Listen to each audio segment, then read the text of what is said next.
Plot کی file کھولنے کے لیے جو پیمنٹ کی جاتی ہے جس میں زمین آپ کے نام نہیں ہوتی، کیا اس پر زکوٰۃ ہوگی سال گزرنے کے بعد؟ اگر وہ زمین آپ نے خریدی تھی بیچنے کی نیت سے اور اس زمین پر آپ کا کنٹرول ہو گیا ہے، کنٹرول کا مطلب آپ اسے بیچنا چاہیں تو بیچ سکتے ہیں، تو پھر اس پر آپ پر زکوٰۃ واجب ہے۔ اور اگر اس کنڈیشن میں زمین نہیں آئی ہے تو پھر آپ پر زکوٰۃ واجب نہیں ہے۔ لیکن فائل کھولنے کے لیے جو پیمنٹ کی جاتی ہے نا، اس میں تو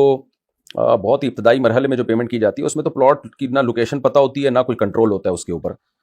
تو اگر کوئی کنٹرول ہی نہیں ہے تو پھر اس پر زکوٰۃ واجب نہیں ہے۔ اور زمین کی لوکیشن بھی نہیں پتہ، بس ایک فائل ہی ہے ابھی، اور وہ فائل ایک حق ہوتی ہے۔ حق کا مطلب یہ ہے کہ آپ کو جب پلاٹنگ ہوگی اور جب زمین ہوگی تو آپ کو جو ہے وہ زمین آپ کو دے دی جائے گی۔ تو شروع میں تو وہ قرضہ لے رہا ہوتا ہے لوگوں سے، جو بھی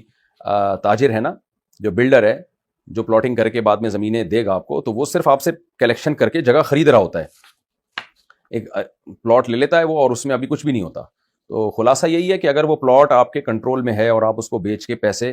کما سکتے ہیں تو پھر اس پر زکوٰۃ لازم ہے، اور اگر پلاٹ کا سرے سے وجود ہی نہیں ہے، ابھی صرف پیسے کلیکٹ کیے ہیں، فائلیں ہی چل رہی ہیں، تو پھر اس پر زکوٰۃ لازم نہیں ہے۔